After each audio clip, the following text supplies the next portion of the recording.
Hi friends, నా పేరు మణికంఠ. ఈరోజు మనం హెచ్డిఎఫ్సి నెట్ బ్యాంకింగ్ నుంచి మనీ ఎలా ట్రాన్స్ఫర్ చేయాలో నేర్చుకుందాం. ముందుగా గూగుల్ సెర్చ్కి వెళ్ళి హెచ్డిఎఫ్సి నెట్ బ్యాంకింగ్ అని టైప్ చేయండి. అప్పుడు మనకి ఓపెన్ అయ్యే మొదటి లింక్ని మనం క్లిక్ చేసుకుందాం. ఇప్పుడు మనకి HDFC net banking home page open అయింది. కావాల్సిన డీటెయిల్స్ మనం ఎంటర్ చేసి పేజ్లోకి ఎంటర్ అవుతాం.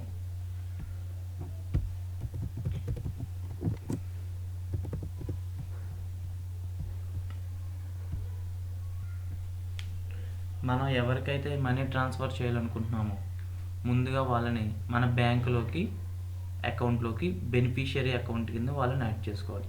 అప్పుడే మనం వాళ్ళకి అమౌంట్ అన్నది ట్రాన్స్ఫర్ చేయగలం. ఇక్కడ ఫండ్స్ ట్రాన్స్ఫర్ కనిపిస్తుంది కదా, దాని మీద క్లిక్ చేయండి. ఇప్పుడు ఇన్స్టెంట్ ట్రాన్స్ఫర్ అని ఉంది కదా, దాని మీద క్లిక్ చేస్తే కనుక మనం తర్వాత ప్రొసీజర్కి వెళ్ళవచ్చు.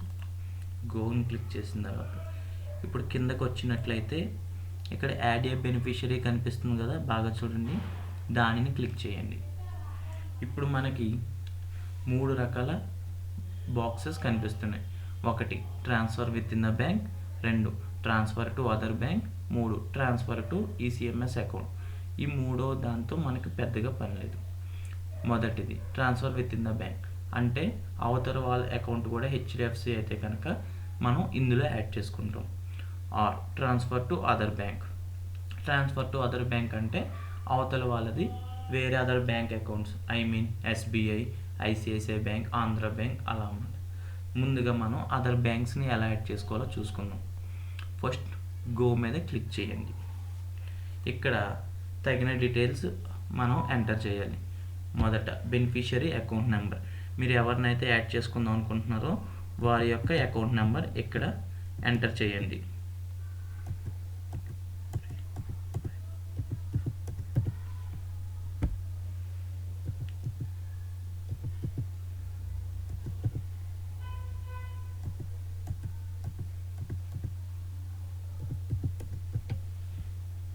ఇక్కడ మనకి ఐఎఫ్ఎస్సి కోడ్ కోసం క్లిక్ చేసి మనం కావాల్సిన కోడ్ ఐఎఫ్ఎస్సి కోడ్ మనం ఎంటర్ చేస్తే కనుక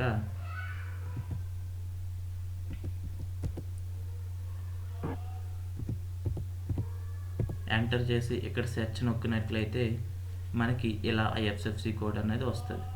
దాన్ని మనం సెలెక్ట్ చేసుకుని ఇక్కడ బెనిఫిషియరీ యొక్క పేరు మనం ఇవ్వాలి. తర్వాత మన ఈమెయిల్ ఐడి ఇక్కడ ఎంటర్ చేయాలి.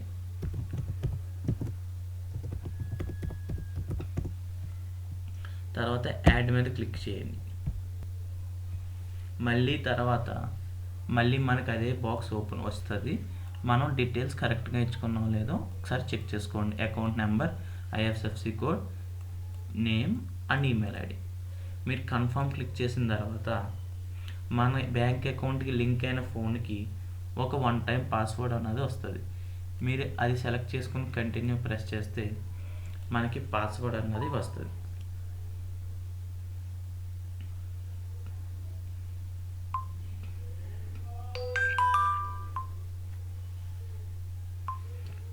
వన్ టైం పాస్వర్డ్ మనం ఎంటర్ చేసిన తర్వాత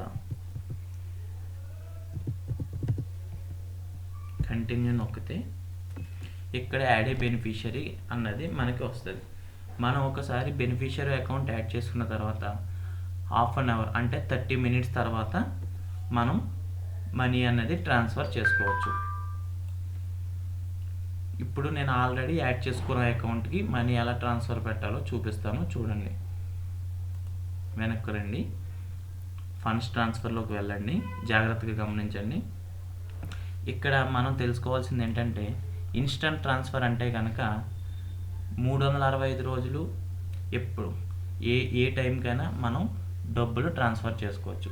ఎన్ఈఎఫ్టీ అయితే కనుక బ్యాంక్ వర్కింగ్ అవర్స్లో మాత్రమే పనిచేస్తుంది, అది మీరు గమనించాలి. ఇప్పుడు నేను ఇన్స్టంట్ ట్రాన్స్ఫర్లోంచి మనీ ఎలా పంపాలో చూపిస్తాను, చూడండి. ఇక్కడ మనం ఎవరికైతే పంపాలనుకుంటున్నామో ఇది మన అకౌంట్ సెలెక్ట్ చేసుకుని మనం ఎవరికైతే పంపాలనుకుంటున్నామో వాళ్ళ పేరు సెలెక్ట్ చేసుకుని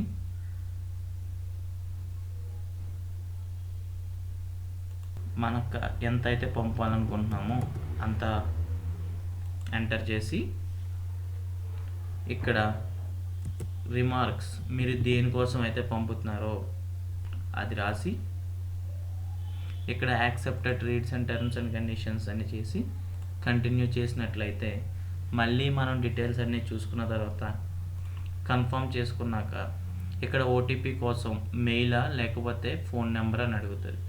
మీరు సౌకర్యంగా ఉన్నది సెలెక్ట్ చేసుకుని కంటిన్యూ చేయండి. వచ్చిన 1 టైం పాస్వర్డ్ని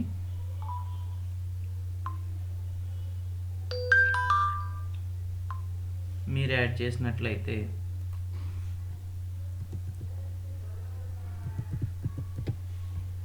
మళ్ళీ కంటిన్యూ నొక్కినట్టయితే మనకి ఇలా congratulations your funds transfer IMPS successful అని వస్తుంది.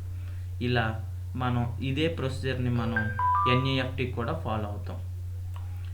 ఇప్పుడు మనం ఐఎంపీఎస్ ఫండ్స్ ట్రాన్స్ఫర్ ఎలా చేయాలో తెలుసుకున్నాం కదా. ఇప్పుడు funds transfer with in the bank ఎలా చేయాలో, ఎలా యాడ్ చేసుకుని చేయాలో తెలుసుకుందాం. ఓకేనా.